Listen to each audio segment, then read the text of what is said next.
swear, I'm addicted to this tune, you know. I'm absolutely addicted to this clown music. Merry Christmas. Right, let's get this going. Oh my gosh. Shevin, do you want the link actually? I don't know if Shevin's still cooking or do you want the link? If you want the link, Shevin, let me know. I will send you the link. Righty-ho. Let's get this going. Oh my God. I haven't even sat down at my chair yet and these twats are going. Boxing Hype says, daily reminder, Conor Benn is overrated. Fuck me. Couldn't even fucking sit my ass up on this chair and they're already going. Let me send Shevin this link quickly. Let's see what else. We might get some other people as well. Mr. JR, yes, I will be getting to you with a video soon. You got my email. I will be getting to you with a video soon. Where is Shevin? You know what? Let me send one to Riku. Because Riku did say he wanted to come on for Christmas. If you look at Riku's had a great Christmas. Riku's been sending me pictures of his Christmas. He's had an absolutely great Christmas. So yeah, shout out to Riku. And shout out to everybody. Look, I'm not a big Christmas man. I'll be honest with you, at all. Like, I am not a big Christmas man at all. I think Christmas is a little bit overrated, to be honest. I think it's like, if you've got kids in it, I haven't got kids, but if you've got kids, then yeah, Christmas is kind of, I guess you kind of live it for your children, don't you? But I don't really have kids, so it's not really for me. Let me just go through. Sorry, I'm very, very late today, and I'm very, very, very unorganized. Here we go. Right. This was today's Christmas dinner, right? Cooked by Mrs. Ultra. I don't know if you can get a good picture on this, but you guys wanted to see it. What are we giving that? A thumbs up or a thumbs down? I have to be honest with you, all right? I have to be honest with you. We ordered a 3-bird roast, all right? We ordered a 3-bird roast. It had fucking pheasant, turkey, and some other bollocks in it. I have to be honest, I was not impressed with the 3-bird roast. It was a bit dry. And obviously, we probably overcooked it a bit, but I'm not convinced about pheasant. I'm not convinced about the taste of pheasant. It's not something that I would probably go for again. We also ordered duck and had a bit of duck, and we managed to overcook the fuck out of that as well. But it was what it was. But I think for if there is a next year, I will just stick with plain old chicken. Really, I don't really eat turkey. Plain old chicken. But listen, I have to say, the missus did an absolutely fantastic job. Like, the roast potatoes were as good as I've ever eaten. She nailed the roast potatoes. Yorkshires, she doesn't eat. I have a few. We got some stuffing balls. They were superb. Pigs in blankets. I tell you what, I have to be honest with you. So let me just run you through the plate.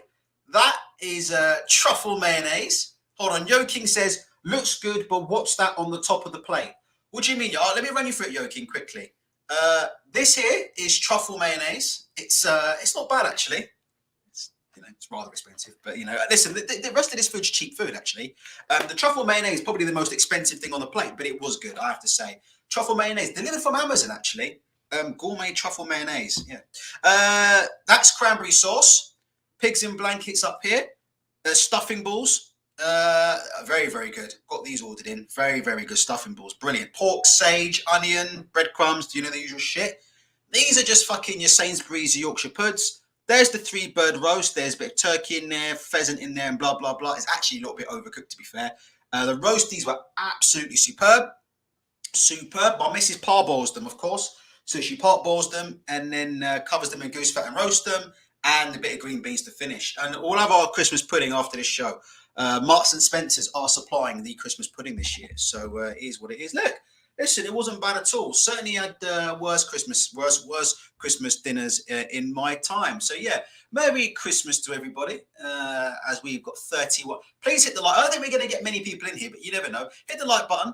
I'm sure you're all subscribed. If you haven't already, please hit the subscribe button. Please hit the like button. I'm doing this free of charge for you on Christmas Day. Shevin's arrived, but I'm just going to do some things quickly before I bring Shevin in. Just want to do some quick shout outs. Very, very quick shout outs. And I'll go through your comments in a sec. Shout out to Ahara Davis. This is one of the funniest guys on Twitter. If you don't follow Ahara Davis on Twitter, follow Ahara Davis, at Ahara Davis. One of the funniest motherfuckers on Twitter, yeah? And a thoroughly good guy, and I've got a lot of time for Ahara Davis. If you haven't followed the great one, Prince Patel, I'm sure you all know Prince Patel, at Prince Patel 1993. Make sure you follow Prince Patel on on Twitter.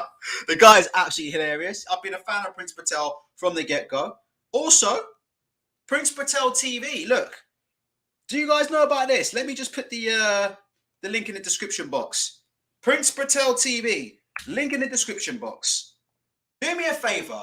I don't ask you to send me no money. Do I ever ask you to send me money? No, I don't. Do I ever ask you to pay me anything? No, I don't. Do I ever try to sell you shitty t-shirts? Or, well, I was going to get myself in trouble there, but do I ever try and mine money out of you? No, I don't. So please hit subscribe and give Prince Patel TV a go. The Prince Patel, absolutely great value for money. And it looks like he'll be coming on the show next year. So we'll have to see. Look, whenever he's ready. I mean, look, Prince Patel is a big dog, yeah? He's an IFL TV man. But, you know, if he does come on this show, what I'm going to do is I'm going to make sure that we don't do any beef, all right? I want to, you know, ask him some proper questions and get a little bit, you know, behind, you know, the guy that we see on IFL TV and actually, you know, do a little bit of an in-depth interview to find out who the guy really is. Because Prince Patel's a really good guy, man. What I wouldn't do, and the reason why he hasn't been on this channel yet is what I'm not going to do is try and use him for beef. Do you know what I mean? That's what a lot of the other channels do. They try and bring him in, and then they'll try to start drumming up beef, bringing up Sonny Edwards and shit, and, you know, trying to wind him up into creating beef so they can get loads of views on their channel and then leave him high and dry. But we won't be doing that on our channel because we don't do that kind of shit. So Prince Patel TV, I don't ask you to do nothing from you yet, but I'm asking you, hit the sub button for Prince Patel TV. Shout out to Riku, who's got the link. I've got Riku's photos. Riku's currently doing Christmas in Finland. I've got his Riku's been sending me some incredible photos of him walking in the snow, walking his dogs in the snow. I've got pictures of Riku's Christmas dinner. Riku's absolutely on fire right now out in Finland. So shout out to Riku, yeah, representing. Look, we got light skin representing in DC right now in Shevin, who's going to be here in a second. We got light skin representing in Finland. Us light skinned man everywhere. Us light skinned man everywhere, from the UK to DC, even as far as Finland, holding it down. Also, like I say, I'm really hoping to get this guy back on the show. Is Ingram. Ingram's not very well, but hopefully he'll be coming back soon. I'm looking to get him on a live stream ASAP, because the live streams are the post fights. You know, they're never quite the same if Ingram's not doing them. They're absolutely hilarious if Ingram steps in. So hopefully Ingram will be coming in next year. Oh, and quickly before I bring in Sharon, let me bring in one last shout out who I forgot to do, but this guy I think is going to be coming on the show at some point. Let me just get this guy up here. There's a YouTube channel and it's called Skills Pay the Bills. Now, I don't know if you're aware of that. I'm trying to find it here. I'll find it in a sec. I'm trying to find it, but it's Skills Pay the Bills. Actually, I know his tag. It's the Bills. Yeah, BX. Yeah. Hold on. Let's see if I can quickly find this thing. Yeah. Oh, I'll find it. But it's Skills Pay the Bills Boxing, and I will try and find the link to that, and I'll find the YouTube channel for that right now. Hold on. This guy is awesome. Awesome. Oh my God. I can't believe it. Anyway, I will find it. But this guy's going to be doing some post fights for us, I believe. And this guy is extremely knowledgeable. Richard's got it before me, but here it is. Here it is. Skills Pay the Bills Boxing. This guy, oh my God. I mean, you talk about fucking knowledge about technical boxing. Comparing me to this guy, Jesus Christ. I mean, if you were to compare me to him, right, I would be Derek Chisora and he would fucking be like, I don't know, he would be like Lennox Lewis. That's the levels in the game. I would be Derek Chisora and he'd be Lennox Lewis. I mean, this guy knows boxing inside out. So he'll be coming on very, very soon, I believe, yeah, to do some post fights for us. So, like I said before, like the collection of people that we got on the platform is just next level. And like I said, Richard said, shout out to Dave says Abdullah. Shout out to Abdullah Mohammed, who's going to be a regular as well, and Daryl as well, of course, and Daryl as well. Daryl's one of the best in the business, I think, at coming on post fight and breaking down fights. When we started this show, it was like we didn't have enough people on this platform. Now we've got like so many people, and all these people, all the guys we've got now on this platform, on any given night can take over a show. I could just go off and make a cup of tea. I can go off and make a fucking pudding or make a dinner, and these guys can carry an entire show by themselves. That's how good they are. So let me bring in Shevin. Sorry about that, brother. Hold on. Let me just unmute yourself. Let me hold on. Yeah, you go. Can you hear me, bro? I can hear you. Can you hear me? Unfortunately, I can hear you. Yes. Excellent. Yeah. That's all right. Yeah. Brother, just be real. How is it? How is it? How's Christmas, Hey, Chef? it's interesting for me, man. It's interesting. It's different for me, obviously, because the issues I have, family loss, like a lot of people did this year and last year. But it's a lot better than I thought it was. I'm a big, I'm the opposite of you when it comes to Christmas. But these cheesy, corny, predictable, Tom comes home from New York to save the small town Christmas movies on the Hallmark and Lifetime have been kind of keeping me pretty busy and keeping me annoyed and angry at the same time. So I have a mix of things that grab my attention. I also took on, thanks to you, of course, I also took on a tactical class to defend myself, and I've learned all sorts of skills. Guys listening, real quick, on side note, if you guys want to go to sleep at night and be worried about Omar and Stringer Bell and Snoop from The Wire kicking down your door and coming into your home, and you're afraid of these things, you want to go to bed sleeping in sweat, have a chat with Ultra. He'll take care of you. He'll sort you out. Load of bullshit. I never handled a gun in my life unless it's in Call of Duty, but it is what it is. Look, Christmas is for me, Chevin, is I think it's very overrated. Just so people know, I didn't do nothing this Christmas. Honestly, I woke up at 3 o'clock. I didn't cook anything. My missus did most of the cooking. There's no tinsel around here. To be honest, I'll tell you how bad I am. I didn't even wrap my missus' Christmas present, Chevin. I'm not even joking. Oh, well, you know what, though? I'll give you this. Judging by those socks that her mom got you, she deserved that. She's collateral damage. I'm sorry. Someone has to be collateral damage for those grocery store socks. Someone has to pay. So I'm just checking the sounds okay. Yeah. Let me tell you, let me quickly show. I can't show you the socks. So, sorry. I'm just checking the sound was all right. So, right. I haven't got a picture of the socks, but my mother-in-law got me socks for Christmas. Okay. And I was expecting something like food or something. I was hoping she'd get me food. She got me socks, right? Which is fair enough, right? So I'm trying to get round to my post. I can't, but basically I made a joke, yeah, that we're gonna have to put her in a care home when she gets old because, like I said before, innit? It's a slippery slope from here, but it was what it was. But yeah, mother-in-law got me socks for Christmas. Jesus fucking Christ! I mean, what's the point in that? And you know the funny thing was, Chef. The Go ahead. funny Go ahead. thing was, I'm not even joking. Literally last week, I said to my missus, right, hey, do me a favor. Will you chuck away all my socks and get me some new socks? So she got me like fucking 20 pairs of socks anyway, like literally last week. Oh, And then no. Christmas, and for some reason, obviously, my mother-in-law gets me. Normally, if it's closed, you can feel like the softness, but she put the socks in a box. So I get a box thinking for Christmas. I get a box, and I'm thinking, oh, this is a box of something. It's a box of like food or jams or something or chocolate, or it's a box of something. Open a fucking box. It's a box of damn socks, Christmas socks. They're quite nice, actually, to be fair. But yeah, so carry on, Chef. So carry on. Well, if they're kind of nice socks, I guess knockoff Nike grocery store socks you got there. That's not that bad. I've always said, like I was telling you before, socks are actually a really good gift, at least for a person like me, because I love socks. And most kids like myself, a lot of people in general, I have sock PTSD or sock phobia of going into a few of my friends' home or some random stranger's home and someone saying, please take your shoes off my home. And I take my shoes off and my socks are not pristine. That happened to me as a kid, and I was traumatized from that happening to me. And since then, I literally buy new socks after I wear them 2 times. So your mother-in-law had the right mindset. She just went with the wrong quality. Well, I'm not joking, right? I got a message from my other half. I'm gonna read you this text message I've got. I'm not even joking. This is what my message just sent me. Don't be unfucking grateful, or I will take the socks back. At least you have a mother. I'm not joking.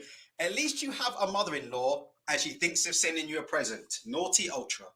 There you go. So All right, well, shut your mouth. There you go. Riku, Shevin, I'm going to hand the show over to you and Riku, basically. So are you right for that? Riku's going to come on as well. Oh, of course. I want to see. Tell Rico I want to see his dogs too. What kind of dogs Yeah, is that? this clown Riku's coming on. Do you know what I mean? Representing for them Laskin out in Finland. Right. For those of you who wonder what I got, and we will talk about boxing in just a sec. All right. Let me just get into this slowly. I'm still full of roast potato, and I haven't even had my Christmas pudding yet. This is what I got for Christmas. For those of you who care, so I've got a new sound bar. So that's why I'm asking you if the sound's okay. The sound bar's behind me. So my missus got me a really good present. Now I got her a similar present. We both needed new sets of Bluetooth speakers, so that's what we bought each other. We bought each other Bluetooth speakers. Riku's just fucking turned up in here. So, yeah, that's what I got. So I'm just setting them up. One sec, Chef. Oh, that's good. That's a real good look, man. Oh, that's look who he is. Look. Bloody old Riku. Oh, Riku, you look chubby as hell. How much fucking weight have you put on out in Finland? Too much turkey. Well, too much ham. That's why. It's just his jumper, isn't it? I'm on the Tyson Fury diet. That's what I'm doing. Riku, how's it going? I've got my two favourite brothers in here, Shevin and Riku. Riku, how was Christmas for you? Riku, if you got any of them photos, send me some photos. And Shevin, if you got any photos as well, if you just didn't have to, but if you guys Gmailed it to me, I can put them up. But we'll get to the boxing. I'll send a few. Yeah, I'll send you. Yes, send a few. I'll get to the boxing in just a sec. Riku, I don't know, go easy, but this was you've seen my Christmas. This is my Christmas. Listen, my missus did a tremendous job on this. What do you think of that? Oh, it looks nice. I'm not bad, complaining. Hey? Yeah, compared to most of the stuff that boxers have been posting today, I mean, it's a lot better. All right, Riku. Before I start firing questions back and forth, what was it you said about boxers? Who are these boxers who've been posting this shit? Riku is right. Every single year, these boxers start posting crap about going for runs on Christmas Day. You know, they're dieting for their next fight, basically looking for sympathy and all that kind of stuff. Carry on, Riku. Take no days off, isn't that what they all post? And they doing their runs on Christmas Day and Christmas Eve, and and then they posting photos of them eating vegetables at the Christmas table. Nobody really cares, frankly. I mean, if you have to diet this day of the year, then you might as well just quit, right? The fucking ironic thing, Riku and Shevin, is a lot of these fighters that are posting these pictures of themselves saying, "Oh, I'm eating vegetables on Christmas Day, no days off." These are the fucking same dudes that fucking 1 week out from a fight, they be, having pints of lager anyway. And like, do you know what I mean? Look at fucking Shannon Courtney, what she gets up to when she's supposed to finish the fight. Well, exactly. Turning up to matchroom events with hiding bottles of beer behind her back so that nobody can see what she's up to. Right, let me start off with Shevin. Riku, send me some photos and I'll get those up on the screen. Let me start off with Shevin, and I'll go with this. Shevin thinks he's right. He thinks Dillian Whyte and Fury ain't happening. At this point, I'll be honest, I don't give a fuck about this fight. To be honest, I don't care. But it is what it is. Big Frank Warren's come out and said, that there's this magical arbitration is carrying on and on and on and on and on. Shevin's convinced the fight's not going to happen. Shevin, say your piece, then I'm going to let Riku say his piece, and then I'm going to protect. I'm sick to death of this fight, Shevin. If this fight doesn't happen, I don't even care. Chev? He's fucking dropped. That's all right. Go on, Riku, jump in. He'll come back. Jump in, Riku. Yeah, I don't think it's going to happen either. I just think there's too many things, and if you're going to make that fight, you would have made it already, right? It's just they're just going around in circles. And my view has always been, if you're talking about a fight for months and it hasn't been announced, it's just not going to happen. I just don't see why Tyson Fury should fight against Dillian Whyte. I don't want him to drop the WBC that he bloody worked hard for. I tell you what, I'm at the point now with this fight, that I don't really want to see Tyson Fury drop the belt. At this point, for me, I don't even care if it happens on the zone. Just fucking fight the guy, knock the guy out, and just put this bollocks to bed. But I tell you what, the WBC go with 20% as the purse split. Here's my prediction. I think if the WBC says it's an 80-20 split, I think Dillian will pull out the fight. But what's he expecting, right? I mean, everybody has to take a bit less money in order to get that fight. And I think with Whyte, he wants his cake and he wants to eat it, doesn't he? He wants everything. He wants the perfect purse split with the big opponent and everything else. If he wants the titles, then he just has to accept a lot less money. I'm not sure how much money Tyson Fury made when he fought against Klitschko the first time, but it wasn't masses, was it? It's unbelievable. I don't think He's got all the hallmarks of someone that deep down doesn't really believe they can win. To me, to be honest. Nope. He's back. Can you hear me? Yeah. Yeah, we can hear you, brother. Jump in. It's all good. Okay, so yeah, I missed what you said, Rico. I just got the last bit about the purse split or the issues. A few things. One thing, we all know that Dillian Whyte carries very, very little value to that fight itself, which is why Tyson Fury would request, his team would request, Tyson Fury taking the lion's share of the money. Because if Tyson Fury equally or close to equally shares the money with Dillian Whyte, he's going to take a 70 to an 80% less money than he's had his last two fights with Deontay Wilder. Because this fight with Dillian Whyte is worth, God knows, a fraction of their money. So obviously, Dillian Whyte brings no money to the table because he's not going to bring in U.S. pay-per-view. Now, let's go to this little arbitration thing, right? I was thinking about this last night. No matter how this arbitration thing swings, because this situation where Dillian is taking advice from Eddie Hearn, no matter what the result is, it results in Dillian Whyte not getting the fight. So let me explain this real quickly. If Dillian Whyte and his team, they win the arbitration, that would mean that Tyson Fury would be required to give him a 45% split. Frank Warren is on record saying, obviously, that would never happen. We would just not fight Dillian Whyte because that would never happen. And they would possibly DAZN and Matchroom could win the purse split. We also know that Tyson Fury will never fight on DAZN. He's signed to ESPN for another fight. So that would never happen. Now, if the WBC actually wins the arbitration and they dictate that, hey, Dillian Whyte, it's a fair take. Did you take 20% of this purse of this fight? Then Eddie Hearn's on record saying yesterday that, we're not going to fight for that amount of money because Dillian has not been respected. Mind you, the same Eddie Hearn who, along with Anthony Joshua, offered Dillian Whyte $5 million to fight Anthony Joshua. Isn't that ironic? And lastly, I know we went over this several weeks ago when we discussed this. I'm going to go over this list again of people who've had title shots since Dillian Whyte has signed to Eddie Hearn and Matchroom, okay? And it's actually a lot more than I realized. I left some people out. These are people who've had a shot at the heavyweight title since Dillian, the body snatcher, Teen Wolf Whyte, has signed to Eddie Hearn. Okay? Eric Molina, Brazil, Gerald Washington, Tyson Fury, Luis Ortiz, Carlos Takam, Povetkin, Pulev, Usyk, Spilka, Steve Earn, Areola, Duapas, Jarrell Miller, also signed by Eddie Hearn, Ruiz, Klitschko. That's a total of 20 men, 20 heavyweight contenders have gotten title shots since Dillian Whyte has signed with Matchroom. The problem is Dillian Whyte is listening to his promoter, and his promoter, Eddie Hearn, who's a good promoter, has no power in the heavyweight division, and he's being frozen out by the other promoters who don't like him. So Shakira She-Wolf, that's what it is. Shakira!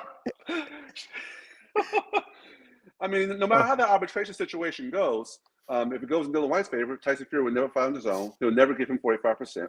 If it goes against his favor, he'll get 20%, and Matchroom and Eddie Hearn won't take that. So no matter how this rolls out, they might as well reschedule the Wallen fight because he's not going to fight Tyson Fury in March, and it's just not going to happen. I mean, if they win a purse, can you imagine Matchroom and DAZN winning a purse bid and trying to force Tyson Fury to leave American pay-per-view to go fight on DAZN? That would never happen.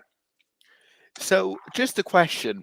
Why have they taken this to course of arbitration now after Dillian Whyte's been mandatory for 2 decades or something like that, as they always claim it's been mandatory for 2 decades or 20 years or something silly like that. So why now? Right. So the way I understand that is the way that the purse split is determined for a WBC interim champion. If you're an interim champion, you're entitled to a 45% purse split as a mandatory challenger, right? However, what Frank Warren and Tyson Fury's team is saying that when Dillian Whyte got knocked out by a 42-year-old Povetkin in Eddie Hearn's backyard, he lost the interim title. And the interim title was not put back on the line by the WBC when he rematched Povetkin. So they're saying he's not the interim title holder. So therefore, he can't claim 45%, and they should go to the second criteria of determining purses, which is based on your last few purses as a fighter. And Frank Warren saying Dillian Whyte claimed he made $300,000 in his last fight. And obviously Tyson Fury probably cleared 20 plus million. So if you base off the purses, then obviously it'll be 80-20. And 20% for Dillian Whyte's value in that fight is more than generous. I don't know why or what he's listening to Eddie Hearn tell him. You know, he's so delusional about his value, and it frustrates me because he's a good fighter. I don't mind the fight, but if he thinks he's going to get anything more than 20%, he's out of his mind. You're telling me that he didn't make millions fighting in the Leisure Centre in Gibraltar, where they made that weird coin? Do you remember that coin they made? Yes.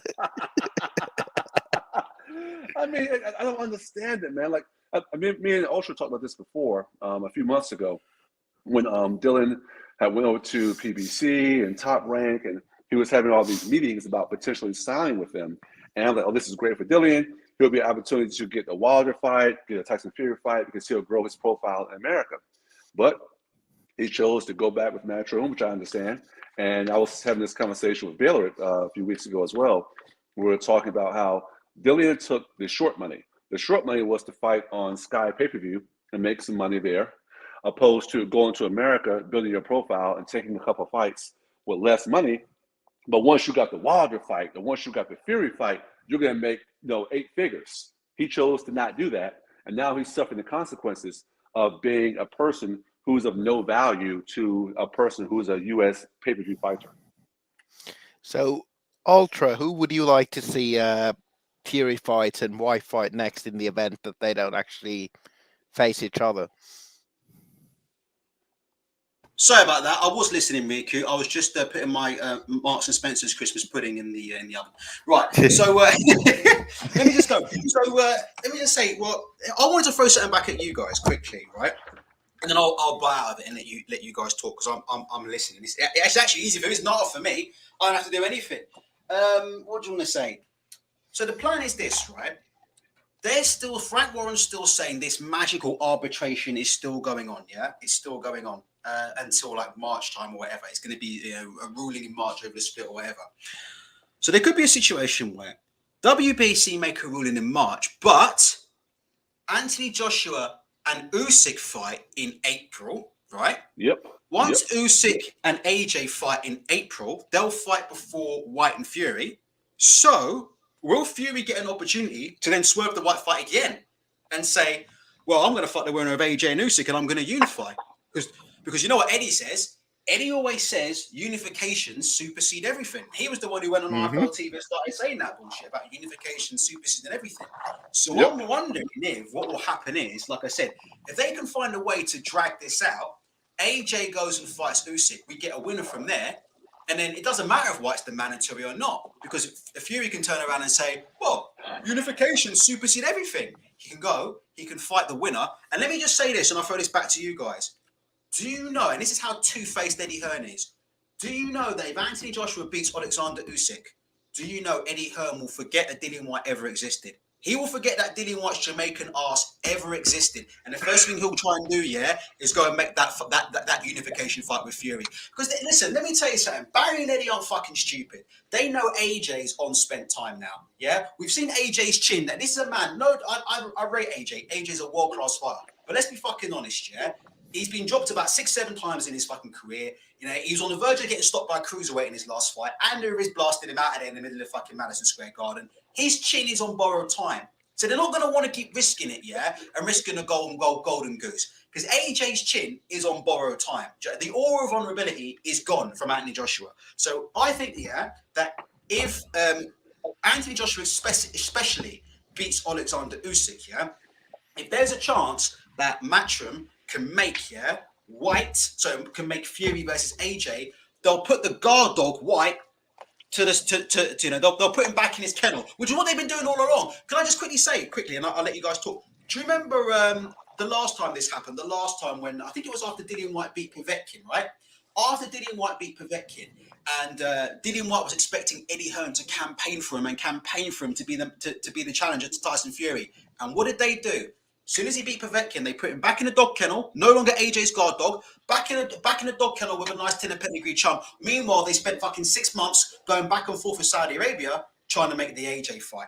And I think that is what will happen again. Because as far as I'm concerned, yeah, nobody's had Dillian Whyte's best interest from the start. The man is a fucking pawn. I will shut the fuck up. Riku, jump in. I agree. I mean, it's the same what they did with Luis Ortiz all those years ago. They always have somebody there to clear the way for AJ. And I think that actually Whyte has made a good career by making quite a bit of money, not fighting against tough opposition, and they've managed to build him quite well. But his career has never been based on winning belts or legacy. It's all this myth about being the most avoided guy in boxing and nobody wants to fight him and yada, yada, yada. We've heard all of this before. If he fights against someone and gets splattered in a world title fight, then that's all out the window. So I think it works for everybody that Whyte doesn't fight against anybody decent. But at the moment, the Fury fight makes sense for Matchroom because they have nothing to lose and it's a good cash generator for Matchroom and Whyte. But at the end of the day, if Joshua gets his belts back, then who needs Whyte? Unless Fury wants to fight against Whyte and they hope that Fury wins, and then they can set up an AJ fight. But generally, I think the longer Whyte is fighting against opponents like maybe Parker and somebody else next, the more they can milk this DAZN thing and try and get subscribers, because that's what it's all about. I mean, the game has been rematch. Yeah, I mean, the game's been changed for Matchroom because it's not anymore about Sky pay-per-view. It's now about DAZN/DAZN pay-per-view whenever that comes. So it really means that what they need to try and do is get those fights that are quite cheap but attract fans onto the platform.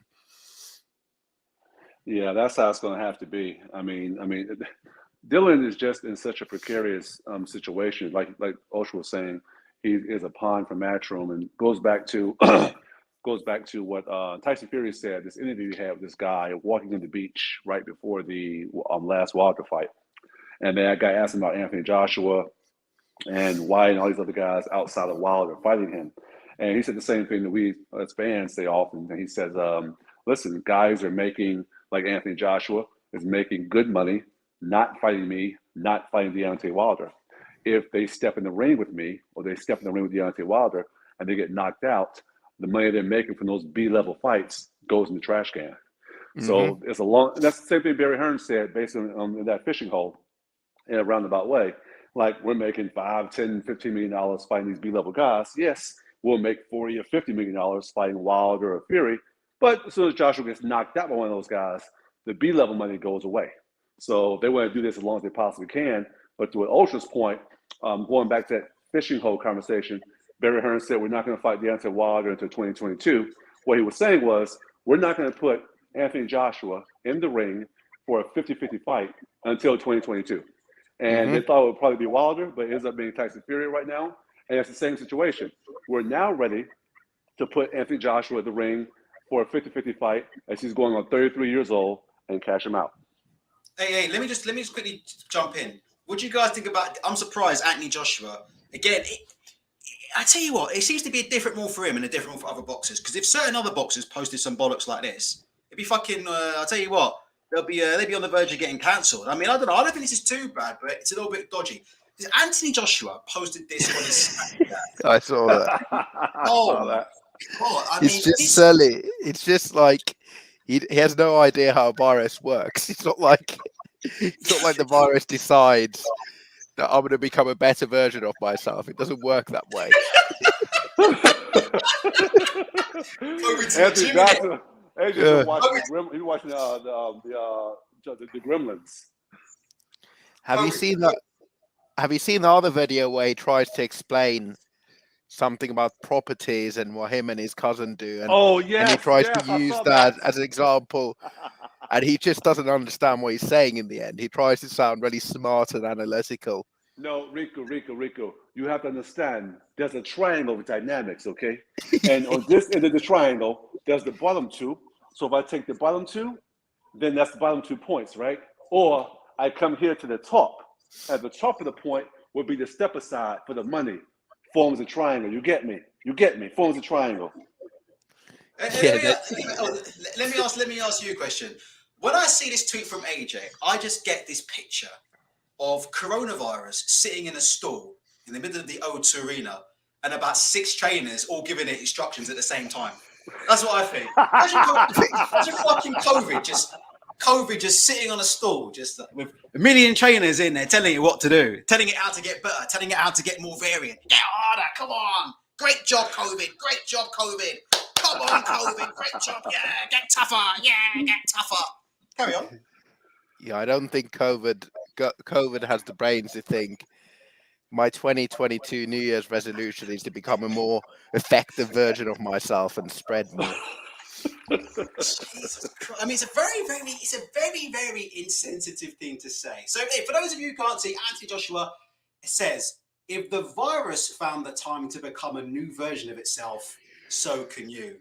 This guy's on the edge, Riku, as far as I'm concerned. Mentally, this guy is absolutely on the edge. We're one loss away from a full-on breakdown, Riku. To quote my friend Martin Theobald, who was discussing this on the New Age Boxing Reunion podcast the other day, as he said, a virus doesn't have a full-time job and 2 kids to worry about. It is what it is. That fight is set for April, according to Eddie Hearn, and it will be in the UK if anybody gives a fucking rat's ass. I want to ask you guys something about this quickly. I want to go back to last weekend's fight. I don't discuss it in detail. I just want to ask you guys a very quick question, and then we'll go and do some DAZN bashing. Riku, anytime you want to go, by the way, don't let me hold you. Anytime you want to go, just let me know, and you can get out. Yeah, no rush for the moment. Yeah, it's fine. Let me, Derek Chisora. Start with Riku and then go with Shevin, right? Do we need to see Derek Chisora in the boxing ring in the year 2022, Riku? Against Chris Arreola, as Hearn said. What a great fight. Well, hold on. He was talking about, before that, he was talking about fucking Wilder, wasn't he? And he actually said, I'm going to try and find the tweet. He said Wilder versus Chisora. Oh, yeah, if it goes past the 6th round, if it goes past the 6th round, Wilder can't handle Chisora. I'm going to find you the tweets of people backing that up. I've had people all week telling me, Ultra, it's true. I'm going to find you a tweet and say, carry on. Wilder versus Chisora. Will you want to see that next year? I mean, it's the same question to be asked is if we want to see Chisora with brain damage or not. That's the real question there. Isn't it? No, carry on. No, I mean, I don't really want to see him again. You know what? You must say he's always entertaining and brings a fight, but he's past it, isn't he? There's no point in seeing him. What happened to elevating Fabio Wardley and, these other heavyweights they have? And we also have these guys like Hrgovic, Yoka and others that have just been at the same level for ages. These are the guys that we need to be seeing go up a level. Sorry, I'm just looking. Can you see that tweet? That's a terrible tweet. That is. What surprise that for? Jesus fucking Oh my God. That is I just came across that. That's a rather terrible tweet. There you go. Shevin, quickly, just your thoughts on Chisora. Do you want to see him in the ring? Don't bother commenting about Wilder because we know Wilder will ice him. I'm trying to find you tweets because there are some people out there. There's one guy in particular, I was on a chat with him that was telling me, Wilder's never been in the ring with anybody who can put pressure on him. And once he meets the pressure, I'm not joking. A fucking grown man was telling me last week on Twitter, Wilder's never experienced the pressure that Chisora put on him. And I'll send you a few. I had a few conversations with people like that. Those comment sections come from. They literally think that Wilder would lose to Chisora, but we're not even going to go there. I mean, just, my God. The one thing I will say about that is, forget the fight. We know who will win the fight. It's the idea that Deontay Wilder and PBC would make a fight with some 13-loss Derek Chisora, who no one's ever heard of. Like, it's just mind-boggling that these people think that these British fighters are like stars. Makes no sense. It makes no sense. Yeah. But anyway. But I don't want to see. The last one I will say about. So people in DC don't know who War Chisora is. Of course, he's a legend here. He's an absolute legend. Listen, I will say this about Chisora or Eddie Hearn mentioning Areola. First of all, this is just his opportunity to mention PBC fighters that he knows he can't make fights with. We also heard Eddie Hearn say he's going to make the fight with Dillian Whyte and Areola, and PBC won't answer the phone. He also said he's going to make Whyte versus Martin. PBC laughs at him. He's also said he's going to make Whyte versus Ruiz. They're blocking him from the division and blocking him from the market. So he mentions PBC fighter names. Same thing with Conor Benn and Adrian Broner. He keeps on mentioning these fighters that he can't make these fights with. They're not going to give him those guys to fight. But by mentioning those names, it makes the matchroom followers think that those fights are possible, and they'll tune in to who they're actually fight. Now, I will say this about Derek Chisora. This is probably not possible because my guy, David Adelaide, is with Frank Warren in Queensberry. I like Chisora hanging around as a high-end gatekeeper for a guy like Adelaide in about 3 to 5 fights or a year or two. But because of promotional issues, that fight probably won't happen. For guys like Adelaide, what's my other guy? My guy, I like him a lot, man. The big heavy kid who can't stop losing weight, who lost to Danny Dubois. What's his name? Gorman. Gorman. Yeah, Gorman. Yeah, a guy like Gorman. Those guys, they come up and try and make a comeback in the next year or two. I think Derek Chisora hanging around being a gatekeeper for those guys will be great. But Chisora's in the wrong promotional team for those fights to happen. And so, no, if he's going to stay around and be a gatekeeper for up-and-coming prospects, sure, don't mind that at all. Him in the ring versus any top 20 or top 30 heavyweight, I mean, give me a break, man. He's not going to fight in 3 years. Just Rico, I'm going to ask you for your opinion on Joseph Parker fight. I mean, just before I get to that, my personal opinion is, Joseph Parker, I'll tell you what, listen, I thought you boxed really well, but he has to be the worst finisher in all of boxing.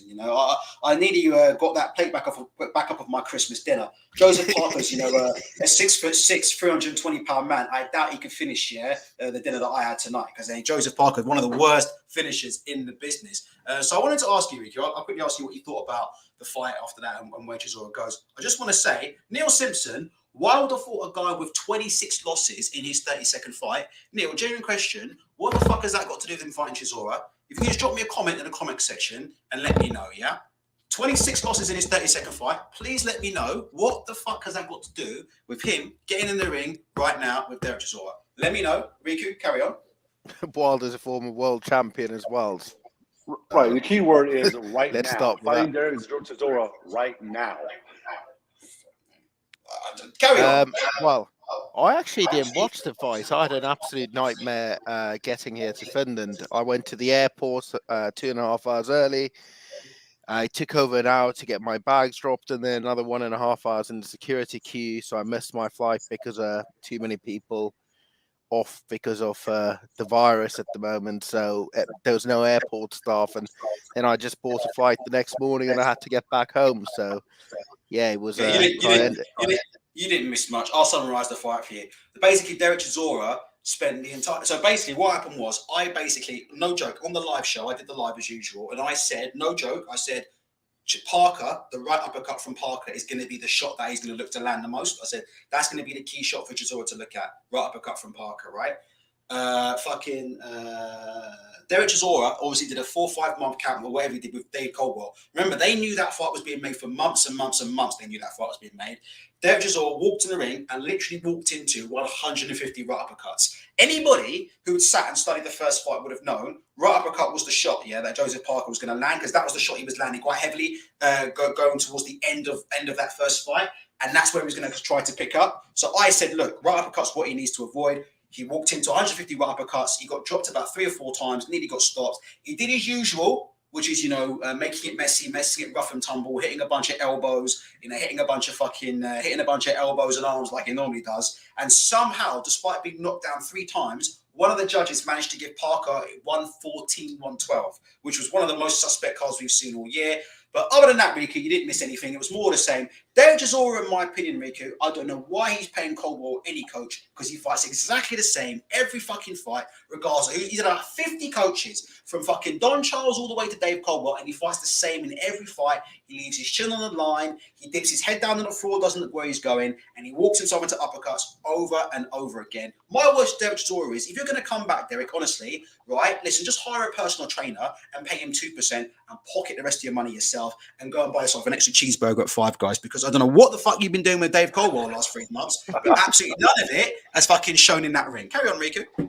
I mean, listen, I don't Riku, think he should have ever left Don Charles. I mean, The great Don Charles, Riku. The great Don Charles. Exactly. I mean, I think Don Charles is a very good coach, but he's not the sexy name. I don't think what Coldwell has added to his game, and I personally haven't seen Coldwell add much to anybody's game, to be honest. So, I mean, it's more just, probably this is what happens with boxers all the time. They work coach and they get to a certain level, and then they get rid of their coach, so they can pay somebody a fixed fee rather than paying them a percentage of their person. I think that's what he's done.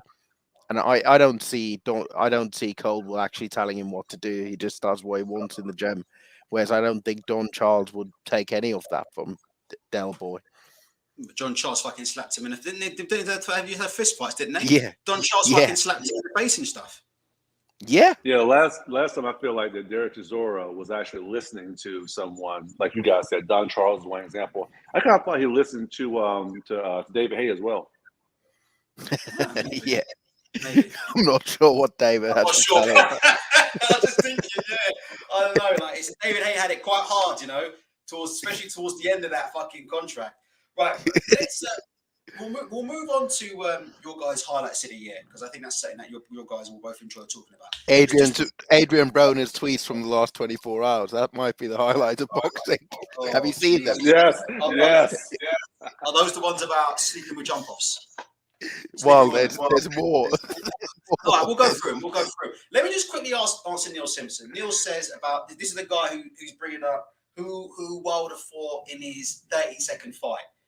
In a conversation about Chisora, he says, it just shows you the quality of fighter he's fought. It's not hard to understand. Neil, what the fuck has that got to do? We've been fighting Derek Chisora, Neil. What the fuck has resume got to do with Wilder versus Chisora? Listen, Neil, let me explain it. Neil, let me explain it to you another way, because I know it's Christmas Day, Neil, and I know you've been at the Berries, so you probably find it a bit hard to get through to your fucking head, yeah? But let me explain it to you, Neil, right? I don't give a fuck if Deontay Wilder fought Ronald McDonald, right, in his 30-second fight. If he gets to the ring of Chisora, there's only one outcome. Simple as that. Forget resumes, Neil. Stop looking at BoxRec and actually look at the fights. There's only one outcome, all right, if Wilder gets to the ring of Chisora, and that outcome is Derek Chisora being carried out of the ring on a stretcher, with about 1 million tubes hanging off the end of him. And that's the end of it. And he shouldn't be, and that's a fight that he shouldn't be involved in. So, like I said before, James Davies, I'm not going to mention him, but James Davies summed it up. Don't worry, Neil, about who fought who in their 26th fight or their 27th fight or whatever fight. Don't worry about that. You just worry about this. If you're getting your ass knocked up and down the ring by Joseph Parker, then you don't want to be getting in the ring with one of the hardest punches in the fucking history of boxing. All right, Neil? Merry Christmas, and let's move on. Shevin, I'm going to go to you. What are some of your favourite moments of the year in boxing? So anything goes here, like favourite fighters, favourite moments, favourite knockouts, whatever. Just we'll go back and forth. So just give me one that comes to your head, then I'll go to Riku, and then we'll go back and forth. Fuck it. Easy for me, man, was that the knockout would probably be the Gervonta takedown, Davis and Cruz knockout. Oh my God, monster. That was unbelievable. That was unbelievable. And I thought Cruz was winning the fight at that point as well. The other moment had to be that Wilder Fury fight, which was just an unbelievable fight. Obviously, I'm a big Wilder fan, and I was there for that fight. And I told you guys the story already, how the guy behind me was going on and on and on about Wilder's a bum and he's trash and I could beat this guy up and all this other nonsense. And then I wanted to talk trash to the guy, but then Wilder got dropped in the third round, and I thought the fight was over. I mean, Wilder in that fourth round was walking on Bambi legs. And when he landed that sonic shot that made Tyson Fury's body fat like gyrate from his neck to his feet, just unbelievable shot to hit someone like that when you're hurt. And he was also going backwards and dropped him again. So that fight itself was just an unbelievable fight, man. Unbelievable fight. I never saw it going that way. I mean, I thought that Wilder might pull it off, and Fury was obviously the favorite, but I never saw it going back and forth for both guys beginning off the mat. Riku, just to say, do you agree on Tank Davis versus Santa Cruz being possibly the knockout of the year? And would you say that Wilder versus Fury is probably fight of the year so far? Yeah, I agree. I mean, I forgot about Tank Davis against Santa Cruz. It was so early in the year. Jesus Christ. Yeah, people say, everyone's saying it's Jake Paul versus Tyron Woodley. But actually, when you look at it now, I think the Santa Cruz knockout is way better. Uppercut, far more harder punch to land. He led in with the uppercut from distance. The timing, and I actually would agree with that. Sorry, you carry on. No, I agree. And it was Tyron Woodley just made a mistake, whereas that was just he decapitated Santa Cruz, and also he's a smaller man, so I thought that was excellent. I was going to say the same. I mean, Wilder against Fury 3 was an unbelievable fight, but I also enjoyed George Kambosos beating Lopez. I thought the build-up was excellent. I think how it sort of went really long, the event, and it took ages to actually have that fight, but Kambosos winning against the odds, I thought that was just really good entertainment. And I've really grown. Kambosos has really grown on me over the last few weeks. He's been excellent in interviews, really like and he's brilliant to listen to. I've really enjoyed that. I'm just trying to find out. Richard talked about Christopher Lovejoy and Manuel Charr knockout. Have you got? And I know that one is one of the fucking worst. Oh, here we go. Let me see if I can get this up on the screen without getting done. This is Manuel Charr versus Christopher Lovejoy. Oh, hold on. No. Forget the. No. Here we go. This is it. This is one of the worst knockouts of the year. This is. Have a look at it. See what you think about this. Manuel Charr versus Christopher Lovejoy. I think Manuel Charr is still some version of the WBA title. So you may see him in a ring of Dame Dubois. There you go. I mean, I think Shevin has probably a WBC title at this stage. Shevin, you got one of the WBA belts. Oh my god! Don't forget the other knockout, that guy who did the push-ups in the ring either. Yeah, I'll find that as well. Oh my god! Hey, Riku, you didn't know, but Jack Cullen. I'm not really following Jack Cullen. Right, so Jack Cullen fought this dude for the European title called Sajo. Yeah. Now I'm not sure Jack Cullen was the favorite going in, but this African lion, yeah, as Joe Joyce would call him, right? This African lion went in the ring and absolutely whooped the brakes off Jack Cullen, yeah. Stopped him with one of the most brutal body shots of the year, and then got down in the ring and did 10 press-ups afterwards. And the referee was fuming at him for getting in the ring and doing that. And I'm just going to try and find you, yeah, if I can, the tweet of that. But in the meantime, so everybody was saying about that fight that he was a last-minute replacement. He was 16-0 with 15 knockouts. And what's the matchmaking about? Like, why would you put a punch in against your fighter as a last-minute replacement? Just makes no sense. I'm just trying to fight. I mean, it was just the press-ups were absolutely. Here we go.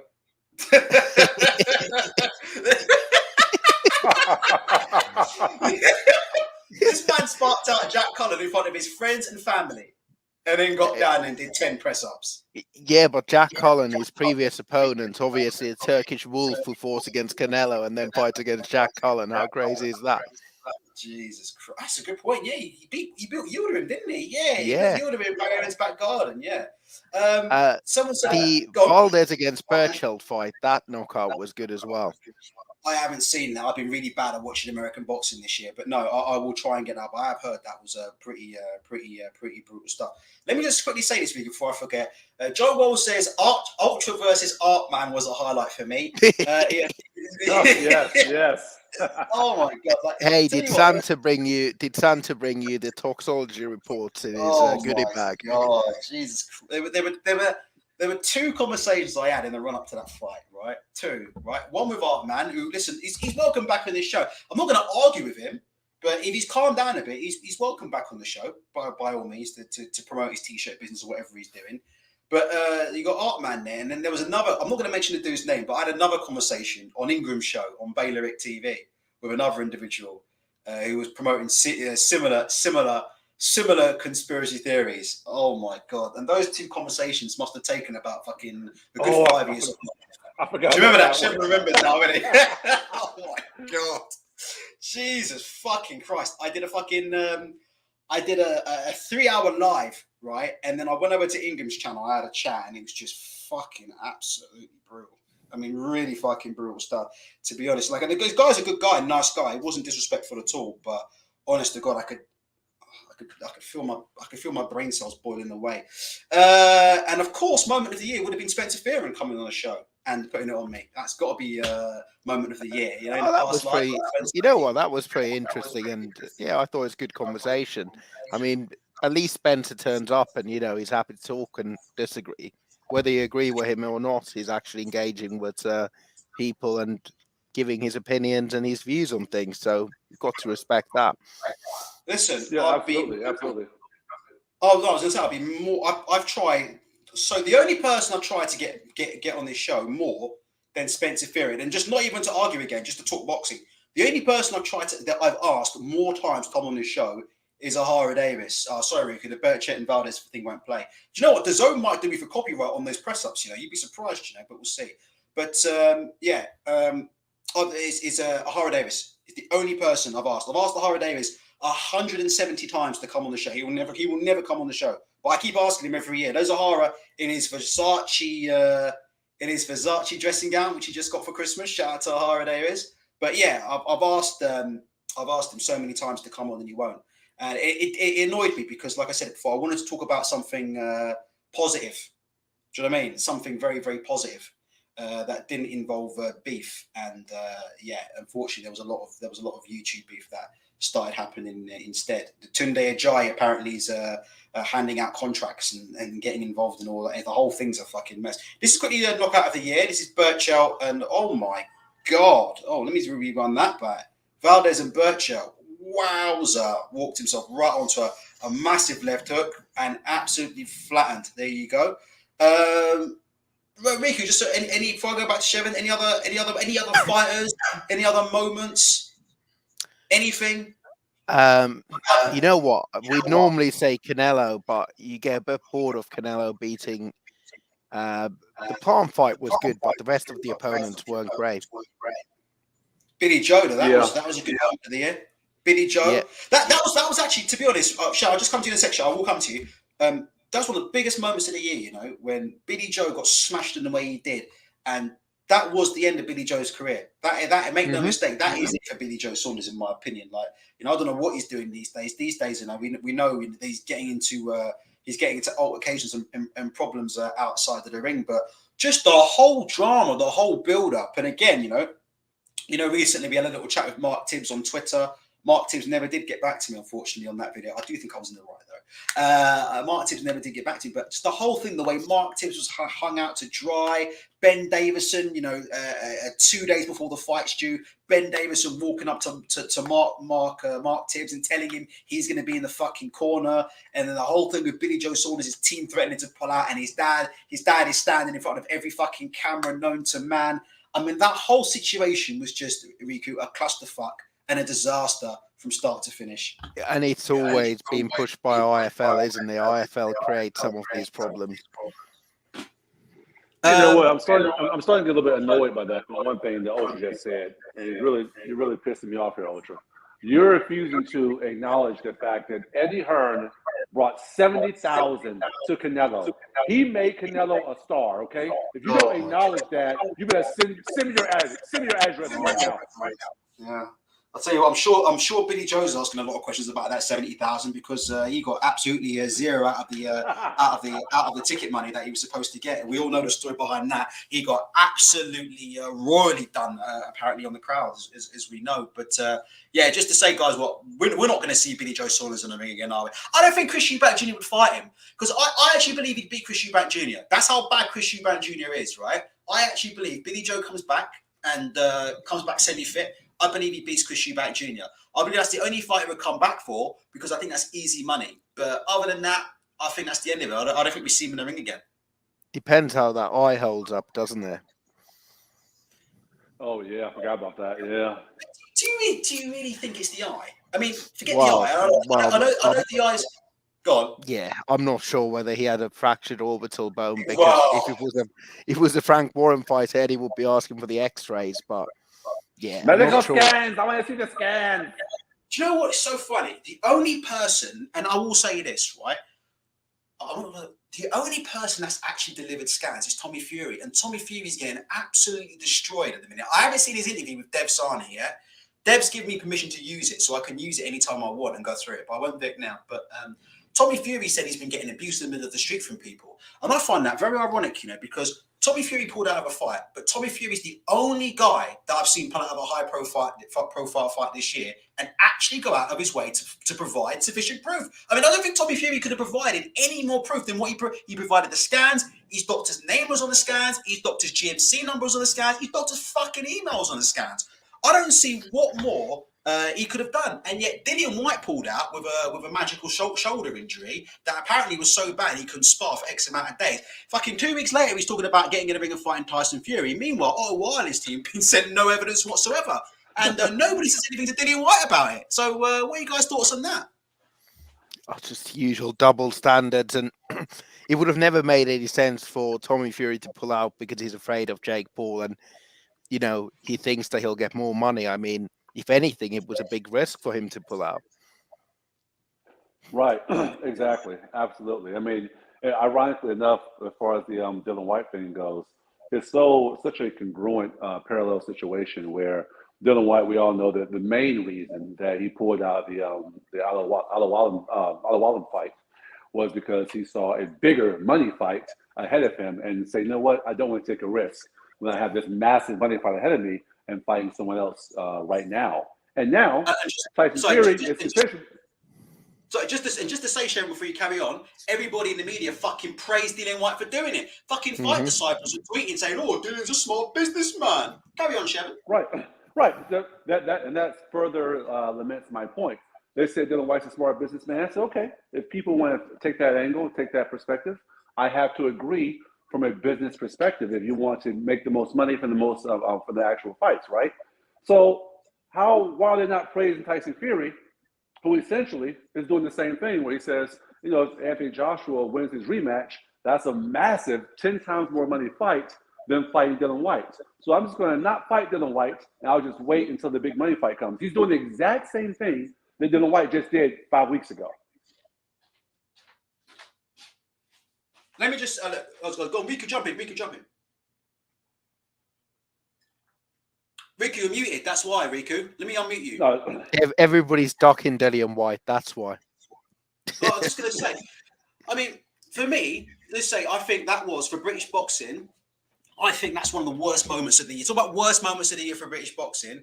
I think Dillian Whyte pulling out of that fight, not because he pulled out, but just the media and the general double standards. You know what I mean? After how Daniel Dubois was treated, we saw how Tommy Fury was treated afterwards. Again, for some reason with Dillian Whyte, there seems to be a double standard. And I'll be honest with you, the only reason why people do double standards with Dillian Whyte is because they're scared to run into him and get punched in the face. That's the only reason. It's not because they like Dillian. That's the thing, it's not because they like Dillian Whyte, yeah? It's not because Dillian Whyte's a great guy. It's not because Dillian Whyte's a great boxer. The only reason why Dillian Whyte gets favourable coverage in the media, yeah, is he's either got a bunch of fucking arse lickers talking about Dillian's my friend. When have you ever seen guys from... Listen, we've got 3 brothers on the chat, yeah? Yo King's a brother, Daryl's a brother, everybody knows. When have you ever seen a 6-foot guys from Brixton who live on rice and peas and planting be best friends with individuals like that? I mean, what the fuck are these guys talking about? When have you ever seen that before? Have you ever seen that before? It's like the equivalent of the big guys from Brixton saying that Harry Potter's their best friend. Bro, listen, bro. Look at the kind of guys Dillian runs with, man. And give your fucking head a shake about who this guy is and where he comes from, man. And these guys are calling up his backside, man. Get real. Anyway, it's either guys calling up his backside, blowing bubbles up his bottom, yeah?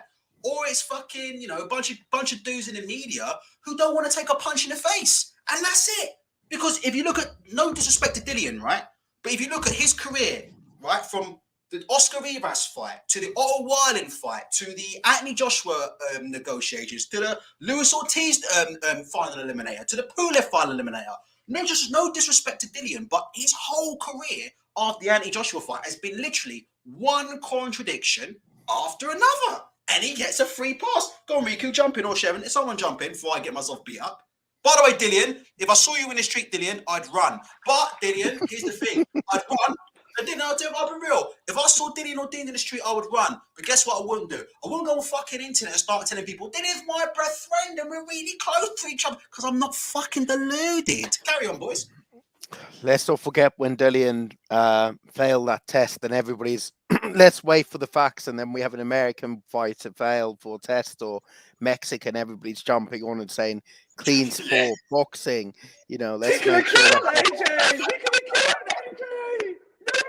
Clean sport. Shevin, you're crackling up there, but yeah, clean sport. Carry on, Riku.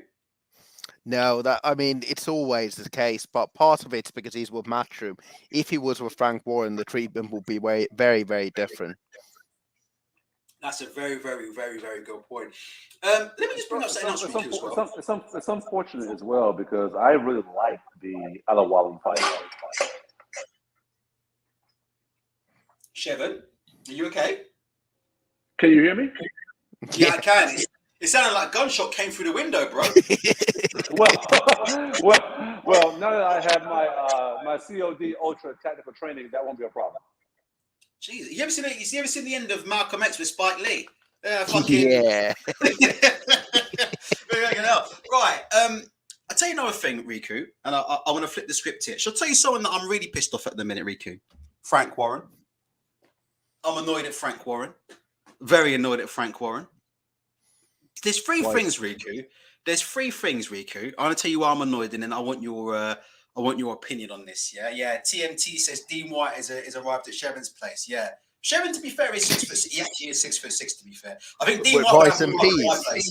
Yeah, right. We'll get onto that in a sec. I'm fuming at Frank Warren. Right. Number one, Bradley Skeet and Hamza Shiraz. I'm sorry, Frank Warren is a disgrace over that. I don't care what anybody says.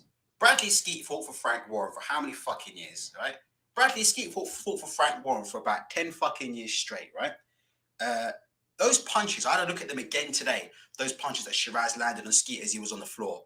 That was absolutely disgraceful. Now, I understand Shiraz is Frank's fighter, yeah? But I just thought Frank did Bradley a real fucking disservice in the post-fight, like, not even acknowledging, basically saying that, but you know what I mean? I mean, the guy was your former fighter there, and that didn't sit right with me. So Frank's on the hook for that one. 2, treatment of Lyndon Arthur. Now, look, I know Lyndon Arthur, said he wanted to leave Queensbury, but lost that fight.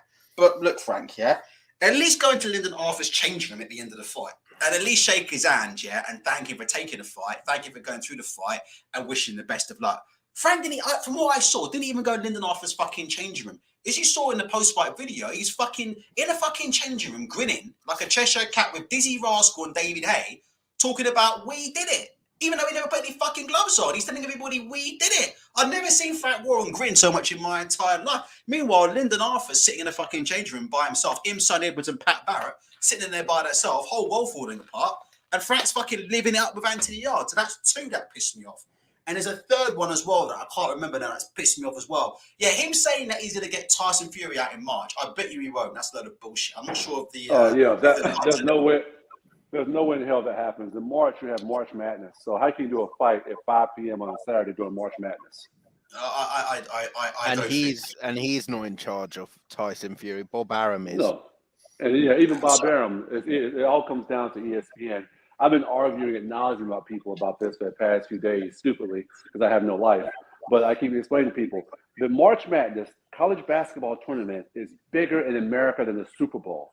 ESPN airs all those games from 12 p.m. at noon all the way to 12 midnight every Thursday, Friday, and Saturday from the end of February to the beginning of April. There's no way in hell ESPN would air a fight between 2 British fighters over any of those games. Would never, ever happen.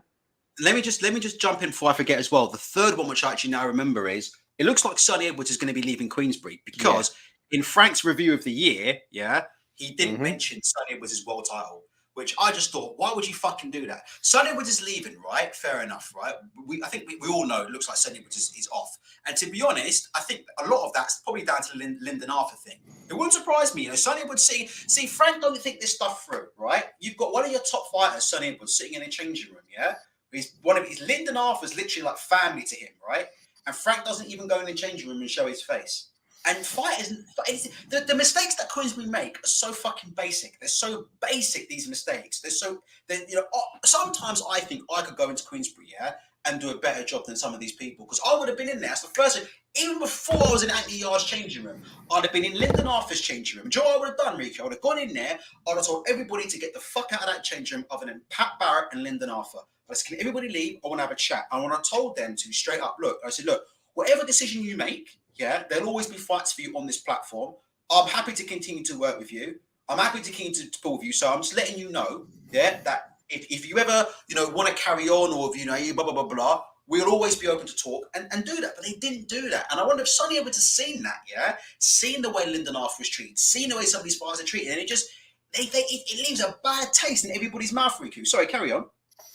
No, I agree, but we also have to remember we don't know, what their relationship was going into the fight and what was said before the fight. So it could have been that he said, I'm off regardless of the result. So that could have been the case that he thought, well, you then do one. Do you think Frank really gives a shit about Sonny was leaving? A few people online saying, I'll be honest with you. I think Sonny goes to Matchroom. Sonny was at a Matchroom fight last week. Yeah, he was at the Parker fight. He was at the Parker fight, and Sonny was tweeting everybody saying, thanks Frank Smith and Matchroom for looking after me. Can I be honest with you, hand on heart? I think if Sonny goes and sides with the Zone, to be honest, I think it'll be good for him, because we'll get the Julio Cesar Martinez fight. I think after he signs, it will be the usual. Everybody will turn around and say, oh my God, Frank Warren's finished. He's losing all of his biggest stars. And after about 2 weeks, everybody will forget about Sonny Edwards and never speak about him again. That's Agreed. And he was on that Probellum card, wasn't he, a few weeks ago in Dubai? Yeah. Yeah, he was. Sonny Edwards has a mean shoe game as well. Yeah, three men, a dog, and Stevie Wonder watching that. Yeah, I mean, look, if you're a size 2, you can probably buy cheap shoes. No, he's not. I like Sonny Edwards a lot, but I'm just going to be real. Like, Frank ain't going to be losing sleep over Sonny. Anthony Yard or Sonny Edwards, who are you keeping? I'm keeping Anthony Yard out of them two. All day. Yeah. All day.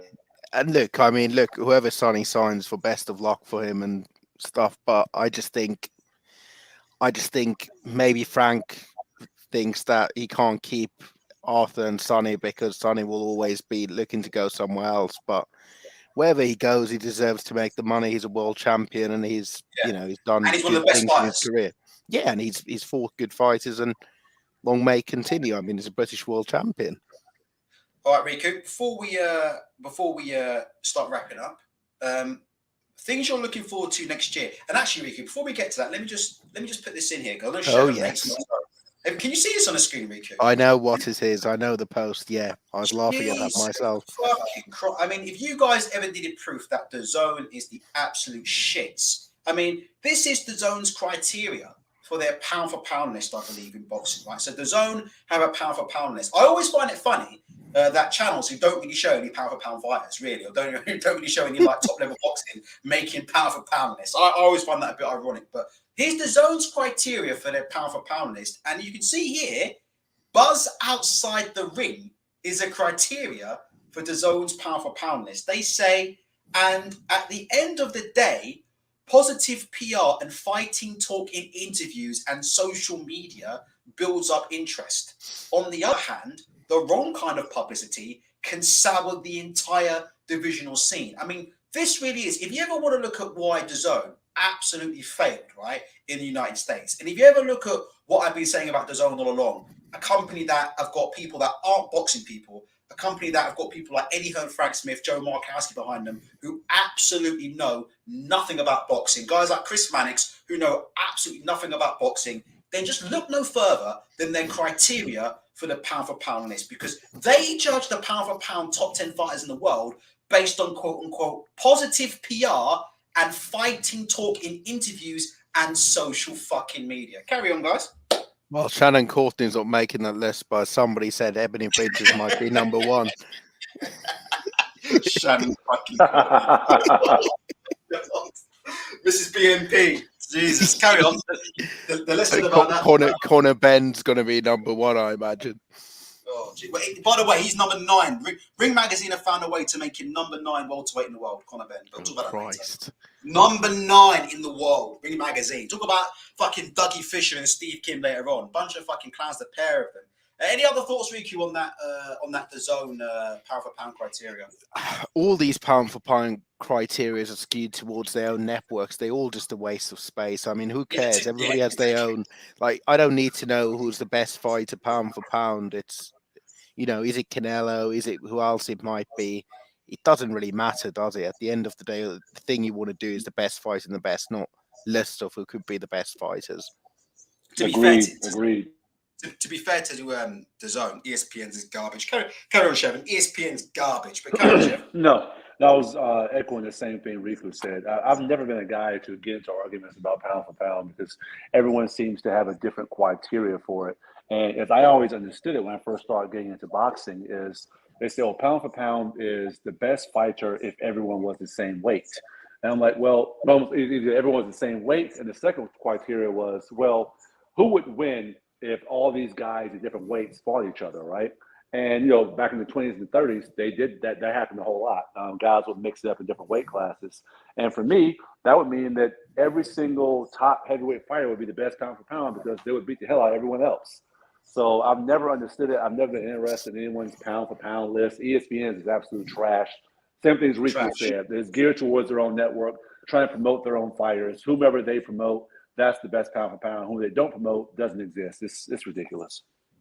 Okie dokie. Righty-ho. Guys, hit the like button. Please hit the subscribe button. Next year, Riku, we'll start with Riku. What are you looking forward? We're never going to see these fights, but let's just play.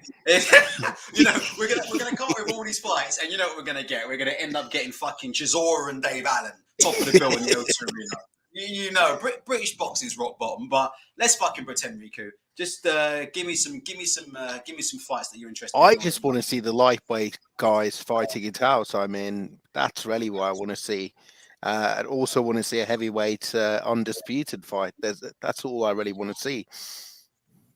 Maybe Prince Charles Martin as well fighting for the undisputed. That would be pretty good. This guy's beats are impeccable. Hold on. Bars. This guy's beats are impeccable. One second. Hold on. This guy is 1 week out from a fight with Ortiz. So let me get this straight. This nigga's 1 week away from a fight. He in the studio making hits. But he in the studio making hits. He 1 week away from the biggest fight of his career, though, after AJ. I mean, talk about dedication to the game. But listen, this dude's never had a bad beat in his life, I think he must be hooked up with an 808 Mafia. Because all his beats are fire. Hit him with it. Don't hit him with it. Some hit him with it. Hit him with it.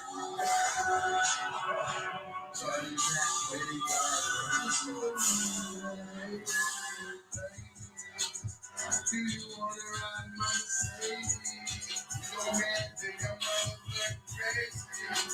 Ladies, do you want to ride in my Mercedes? It don't matter if you think I'm motherfucking crazy. Bars. I think he should do the music video wearing the Burger King crown. That would just add a bit of it.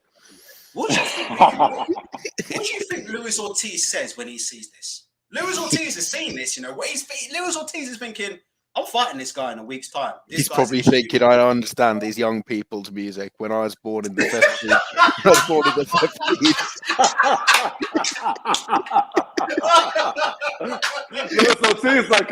Luis Ortiz, his best impression is of Sammy Davis Jr. That's what he grew up with. Yeah.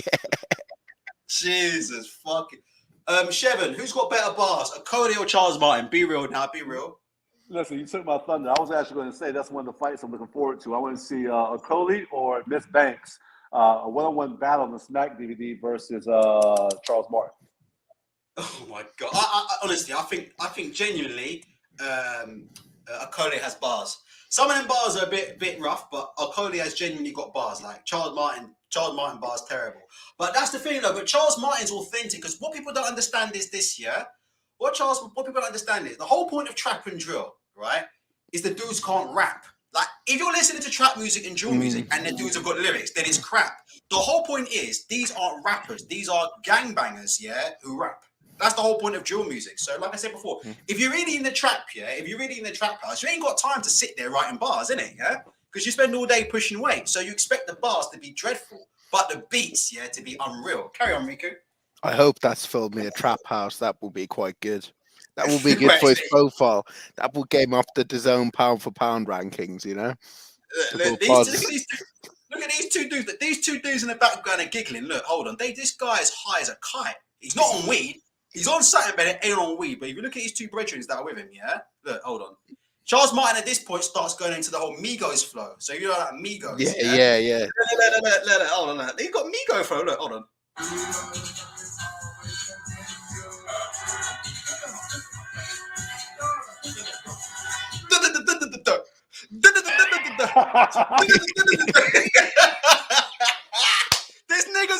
This nigga's one of the this nigga 1 week away from fighting Luis Ortiz, and he's spitting Migos bars out on Instagram. Hold on, look at these two brothers here though. Look, these two brothers here are thinking this guy's cracked. Look at these two. Look, look.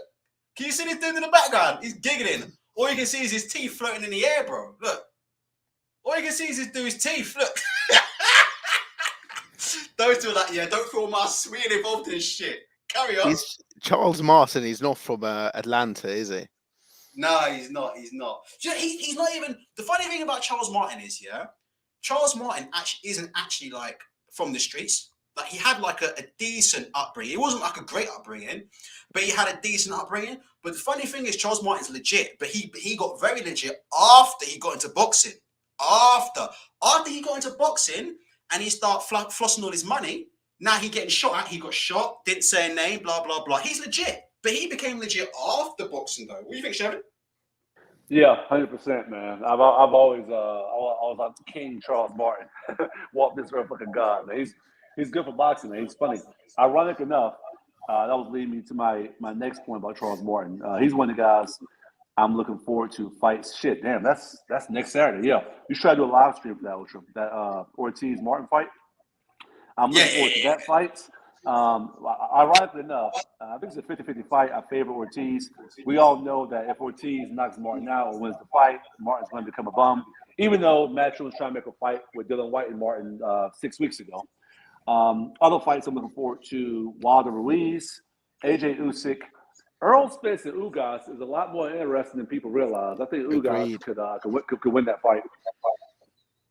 Although Ugas is living that life at the moment, looking on his Instagram, he's living that big life. You guys keep talking. Let me go. You guys keep talking. Let me get this fool's Twitter up. This fool turned into a part-time motivational speaker. What kind of dude get his girlfriend's ass? Why do these boxers keep putting their girlfriend's ass all over Instagram and Twitter though? Like you're supposed to be a pro boxer. Keep your missus to yourself. This dude posted his girlfriend's ass and titties all over Twitter every 5 minutes. She had all over there. No. This is what I'm saying. Look, this is what I'm saying. Like, who films their missus in a situation like this, though? Opening Chris and hold on a minute. Who the fuck opening Christmas presents on the 6th of December? Can you guys see this? Look, who does that? Who films their missus dressed like that opening Christmas present 6th of December? Paul George. These are some next level niggas, man. Shit. Shevin, talking about next year's fights. I'll talk about fantasy fights. So I want to see AJ versus Wilder. Let's get this fight on. I know it ain't gonna happen, but I want to see that. Dave says also, it's a good point. Joe Smith versus Callum Johnson is a banger because someone's getting sparked at in that. Obviously, next year we want to see Anthony Joshua. Oh, Stella's here. Merry Christmas. Can I just quickly say, Merry Christmas, Stella. Merry Christmas. And Stella, I got your email, but I can't use that email account anymore, Stella. So, Stella, my email is ultratechsports with an S @gmail.com. This one has an S. And that's what it is. And Riku's got that smirk on his face. I ain't trying no funny business like that because my girlfriend's in the. No, I'm looking at Ugas. I'm looking at Ugas's missus. I was just saying he didn't have that missus before. I'm telling you that. He definitely before he won the title, he had nothing. He didn't have that. And Stella's been with the same dude for years. So it's I wasn't smirking about that. I don't want to think, because I don't do female friends or nothing. But the lady did email me and ask me how was I, because I hadn't done a show for obvious reasons yet. There was a certain number of months, where we didn't have a show. So she hit me up to ask if I'm okay. So that's well. I'll tell you this. Looking at Ugas's wife, I can tell the same thing that Ocha, you said. We were watching the Jake Paul fight. You can tell by watching Ugas's wife, Jake Paul's girlfriend. These are women who are dedicated to love and family. And when these guys lose their money in 5 years, these women will be standing right by their side. Oh, let me tell you something, Riku. You see this woman here sitting next to Ugas? You see if Ugas lost all his money in the bad investment, yeah? When Ugas wakes up in the morning and shifts over to the right side of the bed, she's gonna be there, 100%. She ain't gonna run off with no rapper or anything. You ain't gonna see her in a Dipset video. 100%. She's gonna be there. She's a keeper. I think she'll be there right until Moneybag sends her flight. Just like Mayweather's girlfriends in plural. Oh my God, yeah. Jesus, that was terrible. I mean, like 50 Cent must have ran through half his girlfriends behind his back anyway. That's why they ain't friends no more. That's why they ain't friends no more. Because 50 Cent was running through half of them behind his back when he wasn't even looking. Dumbass motherfucker. All right, I don't guys, understand why these dudes seriously date quote unquote industry girls. I don't understand it. You know what they're about. You know where it's going. I'll tell you something I don't understand, Shevin, before I go to have my Christmas pudding. Amir Khan versus Kell Brook in 2022. Hey, let me tell you something right now. That fight sold 20,000. Well, actually, they're all on StubHub, to be honest. But let's just go along with the game anyway, because we can use it to sort of shove on up Eddie Hearn's ass. That fight sold out. StubHub. Yeah, that fight sold out 20,000 tickets in about 2 minutes. So apparently, there's very much still a demand for Kell Brook and Amir Khan. And I can't remember who you guys had winning that fight. I'm going with Brook. I'm going to go with Brook. Same. I don't believe Brook's going to win, but I'm going to go Brook. I'm going Khan on points. Shevan's going with Poppadom Chin. All right, go on, Riku. I'm gonna go for Brook. I'll send you guys the video after this. I saw Khan on my Instagram popped up advertising a kebab shop. No joke. Oh no, he did. Yeah. No, he didn't. He did. I'll send you the video on your DMs. Oh. Yeah. Okay, I changed my pick, bro. I changed my pick. You know what? There's a video of Khan. Let me tell you. There's a video of Khan, doing pad work. I don't know if I can get it up. I'm probably a bit late on it now, but there's a video of Khan doing pad work, and somebody was saying, "Oh my gosh, look at Amir Khan blazing speed," and I was like, "What speed, man? What speed?" Oh, I saw that. Yeah. Do you see that? Like, what speed? Now, my man Prince Patel came in and said, "Look," he said, "Ultra, I've seen this guy firsthand on the pads in Saudi Arabia. I was in the same gym as him, and he is unbelievably fast. So, look, who am I going to argue? If Prince Patel's seen the guy in person, he's fought for a world title. So, who am I to judge? But yeah, I don't know if I can find it. Oh, whoa, what do we have here, Riku? Barry Hearn. Is this some sort of slave trading medal or something? There you go. What's easy? Barry Hearn is now a member of the British Empire, a British Empire that he no doubt worked so hard to create over all those fucking years. Probably, I was going to make a very, very bad taste joke about Dillian Whyte's ancestors there, and then I just thought, hold on a minute, let's not go there. But Barry Hearn, MBE, Riku. I mean, look, well deserved. To be honest, I think given the dross that gets MBEs and OBs and whatnot, sure. I don't know what to say, really. Barry with his MBE. So, I mean, what would you? That's where all the cotton money came from. The Empire, through Barry and work for. I don't know what we're giving it. They normally tell you what he's getting it for. Services to what? It can't be services to boxing. Sports, I imagine, yeah, not boxing. Not in the last 10 years. No disrespect, but Barry Hearn has stopped more big fights happening than pretty much anybody I can think of in the last fucking 10 years. He won't let Andy Joshua fight anybody, will he? So you can't give it to services. Someone could say he could give him an award for protecting Anthony Joshua. Yeah, that is it. Yeah, MBE for protecting Anthony Joshua. All right, my parting shot will be: didn't Barry Hearn say that fighters run their own businesses now, not back in his day, and the rest is history, right? It is what it is, Riku. Riku, give us your final words, and I'll let you go. And let me get these pictures up, actually, Riku, quickly. You didn't send them to. Oh, you did. I You emailed did. them. Oh, Yeah, I emailed them. right. Let's go through before Riku goes. Let me just go through Riku's Christmas dinner. So hold on a minute, and Riku can explain what the fuck all this shit is. And now I've already seen this, so I know what this shit is. There you go, Nice, Riku. nice, Riku. Perfect, Nice. perfect. Right. So what we saying about this ham? Riku said he's not a pork man. No, I'm not massive. I mean, I don't mind pork, but I'm not massive pork eater. That's a big ham. Then we've got some salad there, like made out of beetroot and other stuff. Then we've got some homemade bread. Then we've got some mushroom salad there. And then you've got these casseroles. You've got potato, sweet potato. What else do you have? Carrot casserole. And then Rico, let me also say, cut you off there for a second.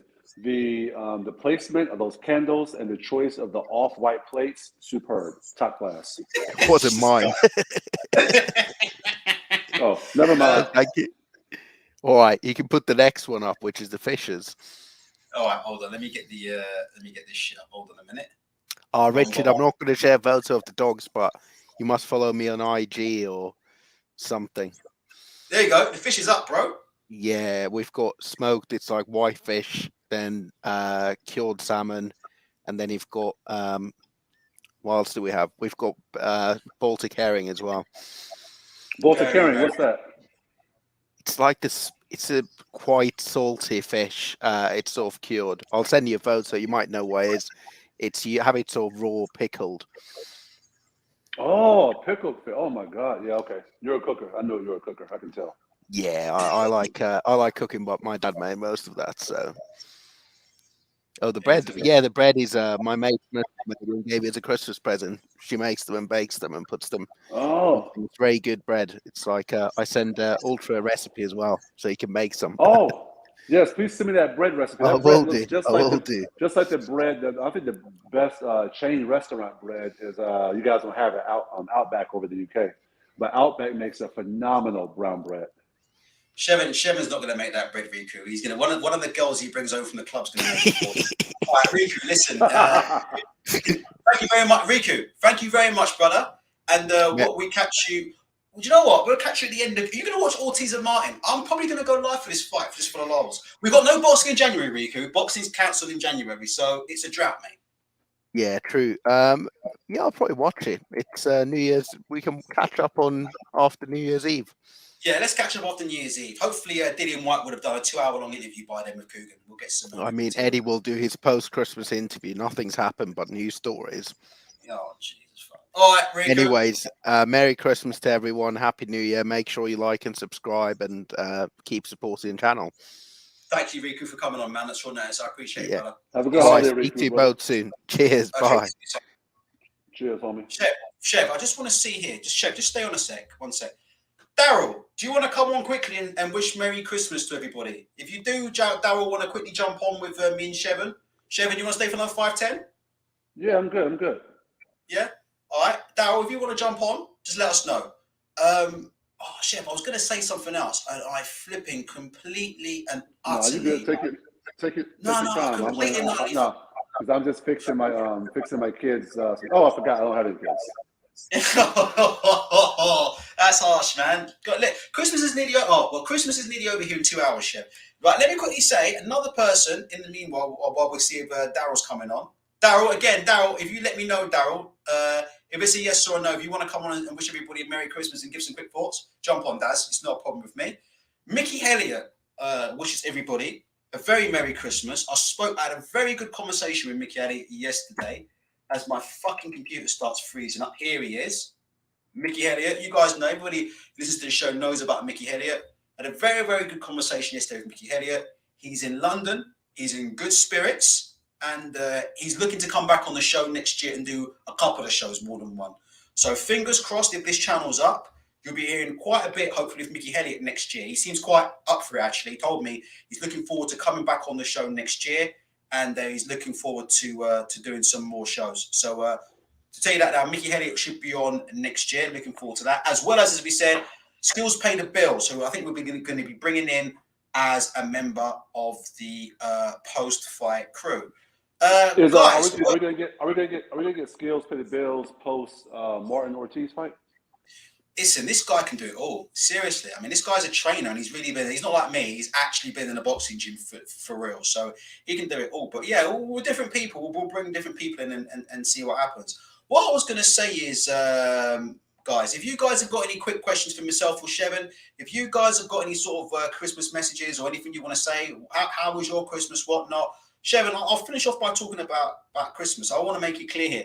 I know, like on my channel, on my Twitter page, I post up like silly bollocks of like food like this, and people think, oh my god, Ultra's having a great Christmas. I can fucking assure people right now, there's nothing has changed in this house. I woke up at 3 o'clock in the afternoon. I couldn't give a fuck about Christmas. I gave my missus a present. Let me tell you something. My missus said, have you wrapped your present? I said, it's already wrapped with cardboard because it came from Amazon. I know. She knew what it was. That's what she said. Seriously. So is it wrapped? I said, yeah, it's wrapped with cardboard because it's from Amazon. Because, you know, she knew what the present was. I bought it for her. She knew what it was. I'm not going to fucking sit there wrapping something on Christmas Day, which she knows what the present is, and hand it over to her. So I could not be bothered to do that. So there it was. So yeah, Christmas isn't really, like, to me, a massive deal. I'm not a fan of really watching Christmas movies. And the only thing I'm really looking forward to now is I have a small piece of Christmas pudding, which I never have Christmas pudding. So it's going to be, I think, the first time in about 10, 15 years, probably have Christmas pudding on Christmas Day. And Shevin, we have a tradition in England, which is the English cricket team tend to play on Boxing Day. For those of you who love cricket, the Boxing Day test, and yeah, the English cricket team go out to Australia on Boxing Day and get absolutely fucking smashed to pieces. So that's what. So they're not on the same level as the teams they're playing. As who? The English cricket team are not on the same level as the team they're playing. Oh my god, they get smoked out there. They get absolutely smoked one by one. It's really, really good viewing. Guys, if you got any final comments, let me know. I'm just going through some of these final comments. I don't know, Chef. I don't know. I don't think Daryl's coming on. I don't think you've got any final words for this Christmas period. Any final words for the Dillian Whyte fans? Any final words for the AJ fans out there? What are you? Let me tell you. I tell you what. Let me ask you this. Right? At the end of 2022, right? Let me ask you a question. One word answer. At the end of 2022, Shevin, who is the heavyweight champion? At the end of 22, who is the heavyweight champion? Who's the last man standing at 2022? Who's the number one guy at the end of 2022? One name. All right, give me 10 seconds. That's more than that. Okay. Okay, hold on. But I just have to say, Tyson Fury. You think it's going to be Tyson Fury in the last man standing? I'm not. Let me tell you something. I honestly will say this. I think Dillian Whyte gets to do with Tyson Fury. Anything can happen. Right. Let me ask you this, Shevin. Lightweight, which is Teofimo, Devin, Tank, and the rest of them, Cambosos, which I've forgotten about. Who's the last man standing? Who's the man at the end of 2022 out of them? Cambosos, Tank, Haney. I've probably forgotten a bunch of them. Teofimo, blah, blah, blah. Lomachenko. It's going to be Tank. It's going to be Tank Davis, unless he gets in the ring with Gary Russell Jr. I think Gary Russell will actually beat him. Okay. I think Gervonta will do a job on Cambosos. That's my opinion, and that's might be my opinion since day one.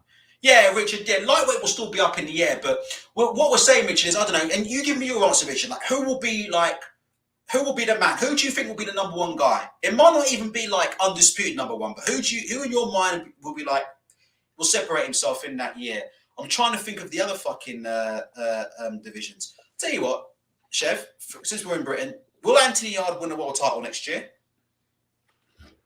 No. Okay. Well, you think Joe Smith beats him? Yeah, I do. Okay. Will Dave Allen get the 300 grand that Eddie Hearn promised him? No. Alan Babbage.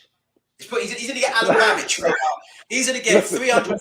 Let me hold on. I'm no joke. I've actually got a calculator on this desk. If I put in 300,000, yeah, right, and if I divide that by 300,000, right, that's the amount of money that Dave Allen's going to get to fight Alan Babbage in his next fight.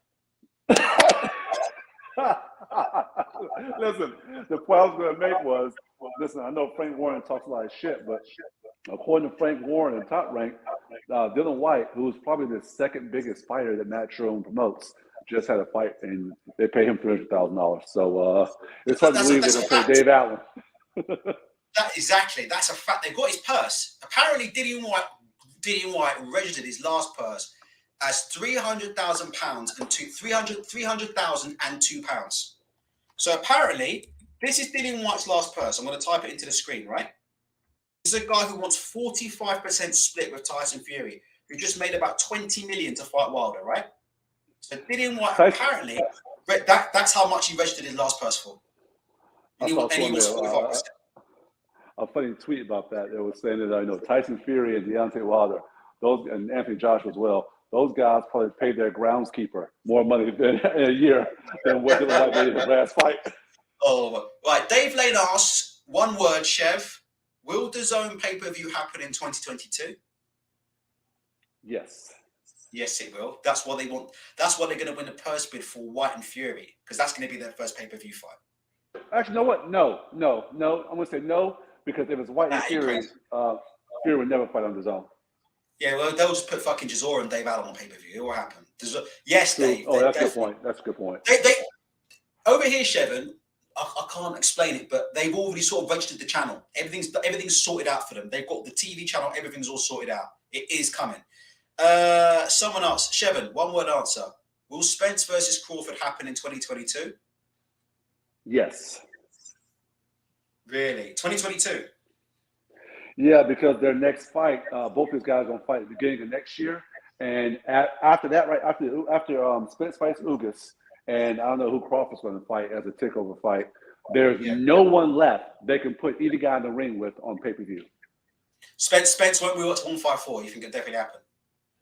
Yeah, because I think he is going to 154, but it's just crazy to not go ahead and make that massive fight with Crawford at 147, because there's some good fights at 154, but not one of them makes more money than the Crawford fight. London Ministic says, I think Usyk versus AJ 2 will be DAZN's next pay-per-view. It could happen because we haven't heard any word of Anthony Joshua Sullivan with Sky Sports yet. I don't know. I saw someone else say that. I saw someone else mention that on Twitter, and I think Eddie Hearn mentioned that in an interview yesterday as well, so I can see that. Yeah, I would have thought AJ would have been signed up by now, but by Sky. But yeah, if he wants to go for DAZN, go for it. Will Ben and Marku happen in 20? I don't give a shit. I'm not even answering this. Boxing Hype 55. Ben and Marku. You're lucky I don't time you out for asking that shit. We're in here fucking eating Christmas dinner talking about Crawford and fucking Spence, and you start bringing up Flory and Marku. You're bringing up Flory and Marku to people of colour as well, which is even worse. Boxing Hype 55. Who actually spars in Chris Eubank's gym and said, I saw him sparring 2 days ago. This guy spars in Eubank's gym. Hey, Boxing Hype needs to start up his own boxing channel. I'm not even joking, because he's got more actual boxing experience than 90% of the people running these fucking channels. It's funny, they never step into a gym once, but apparently they know who's going to win and lose every fucking fight. Dave Lane says, what are Ultra and Chevron's goals for 2022? What are your goals in 2022 that don't involve banging women, Chev? My goals for 2022, just to continue, and I mean this too, it sounds like I'm being facetious or sarcastic, which I'm not. I already kind of a type of person that doesn't really give a fuck about what anyone thinks, but I want to take that to the highest level of just not giving a fuck what anyone thinks and living my life to the fullest, doing things that makes me happy, but at the same time allowing myself to be accountable with the people who I value their opinion, and everyone else can kiss my ass. So just not giving less fucks. Dave, my goal in 2022 is to simply keep breathing, and I'm not even joking. If we can achieve that every day I wake up, I'll take in the fucking bag, and it is what it is. This guy says Loma number 1. Listen, I've always said, and I stand by it, Vasily Lomachenko is the best fighter in boxing, and that's never ever changed in my opinion. I've never seen a fighter Ultra. That's Lomachenko. I saw someone say this yesterday. There's a chance that Kambosos can get the Loma fight. Oh my God! How do you see that fight going? Oh no! Come on, please. Loma, give Kambosos a shot. No, absolutely not. Lomachenko's way too much. Lomachenko's not going to do what Teofimo Lopez did in that fight. Move around in straight lines, telegraphing right hand, and there's just no way. I mean, it's just going to be way too much. True. Lomachenko, in my opinion, is the number one fighter in the sport. He always has been. And I think the problem about boxing is muppets, right? Who think a one loss is the end of a career, have completely written him off one and close loss, in which the guy didn't even want to rematch him again because the guy knew that there was a good chance he'd have lost the rematch, and basically spent the rest of the year trying everything to get out of the rematch and not do the rematch for a fucking reason. Lomachenko, for me, there's nobody in boxing that does what he does. Nobody in boxing can do what he does. Nobody can do what he does. Do you think that he beat Tank?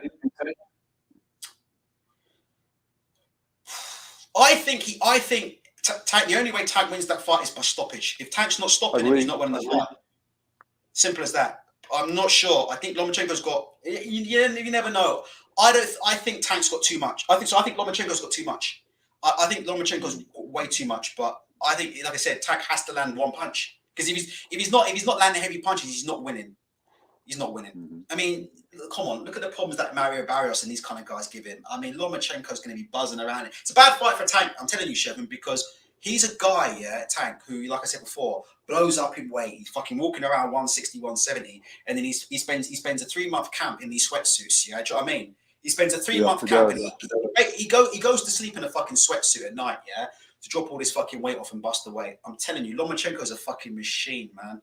He's an absolute machine. So I would fancy Lomachenko in that fight. I don't think Tank's fought anybody like him. But like I said before, if Tank lands, he can knock anybody out. He's that thing. But I think Lomachenko's the best out of the lot.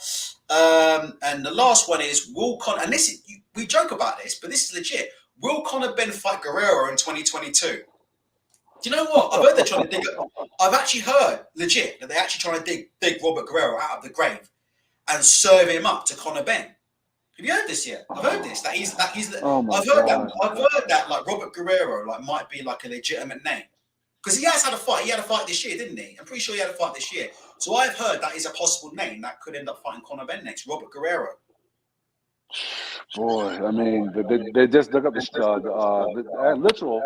They just dug up Chris Algieri, aka the Zone's professional chef. Yes, Chef Algieri. Chef Algieri. Well, there you go, Chef. It is what it is. All right, brother. We're out of here. All right, take it easy, man. Yeah, we'll see. I'm going as well. I'll speak to you after this anyway. All right, guys, we're out of here. All right. Enjoy your Christmas and have a happy Christmas. Peace out.